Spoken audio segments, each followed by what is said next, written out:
ठरलं तर मग 1 मेच्या भागामध्ये आज आपण बघणार आहोत. गिरिजा आणि नुपूर एक एक कारस्थान प्रियाचे समोर आणत असतात. नुपूर अस्मिताताईला म्हणते, अस्मिताताई, ही एवढ्या खालच्या पातळीला उतरलेली बाई आहे ना, हिने तुझ्या बाळाला सुद्धा नाही सोडले. हिने हे सुद्धा कबूल केले आहे. 3 महिन्याची जेव्हा तू गरोदर होतीस ना, तेव्हा तिने तुझ्या आतमधल्या बाळाला मारण्याचा प्रयत्न केला आहे. तू जे तेलावरून पडणार होतीस ना, तिनंच हे तेल मुद्दाम जमिनीवरती टाकले होते आणि सायलीवरती आरोप घातला होता. हिनेच तुझ्या बाळाला मारण्याचा प्रयत्न केला होता. अस्मिताला खूप मोठा धक्का बसतो. अस्मिता प्रियावरती भडकते. अस्मिता प्रियाला म्हणते, मला वाटलेच तुझेच हे कारस्थान असेल. सायली असं करू शकत नाही, पण हे सर्व आरोप तू सायलीवरती ढकलला. तर नाटकी प्रिया अस्मितासमोर हात जोडते. मी असं कशाला करू? मी खरंच केलं नाही. मी तुझ्या बाळाला का मारू? तुझ्या बाळाची काय दुश्मनी असेल? असं ती म्हणत असते. मला माफ कर. नुपूर गिरिजा प्रियाला म्हणतात, याचा पण पुरावा आहे आमच्याकडे, देऊ का? तर प्रिया नको म्हणते. माझ्याकडनं चुका झाल्या, मी मान्य करते आणि हात जोडते. तर अस्मिता प्रियाला म्हणते, ठीक आहे, मी तुला माफ करते, पण मी सांगेल ते करायचे. तर प्रिया हो म्हणते.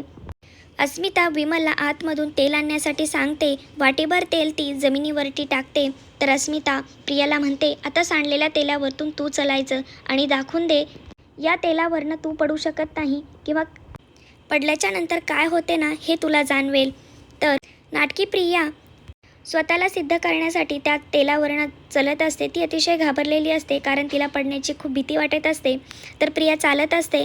चालत असताना ती खूप हळुवारपणे चालत असते, पण तरीसुद्धा ती खाली पडते आणि तिच्या पायाला खूप मार लागतो. तर अस्मिता प्रियाला म्हणते, बघितलंस, तू तर सावध होतीस, तरीसुद्धा या तेलावरनं पडलीस आणि तू माझी काय अवस्था करणार होतीस ना, हे तुझ्या लक्षात आले. मी 3 महिन्याची गरोदर होती. तू लहान मुलांना सोडले नाहीस, तर दुसरे तर सोड. तर अश्विन प्रियावरती ओरडतो. अश्विन प्रियाला म्हणतो, बाई नावाला कलंक आहेस तू. लहान मुलांना सोडले नाही तर बाकीच्यांचा विचार तर दूरच राहिला. तर नुपूर गिरिजासुद्धा प्रियावरती ओरडतात, एवढ्या छान प्रेमळ परिवाराला तू त्रास देऊ शकतेस? तू बाई आहेस की हैवान? तू स्त्री नावाला काळीमा फासली आहेस. तर अस्मिताने तिला चांगल्याच प्रकारे धडा शिकवला असतो. असं सिरियलचे सर्वात आधी अपडेट पाहण्यासाठी माझ्या आत्ताच चॅनलला सबस्क्राईब करा. त्याचबरोबर बेल आयकॉनवरती क्लिक करा, म्हणजेच तुम्हाला येणाऱ्या व्हिडिओचे नोटिफिकेशन मिळेल. व्हिडिओ पाहिल्याबद्दल धन्यवाद.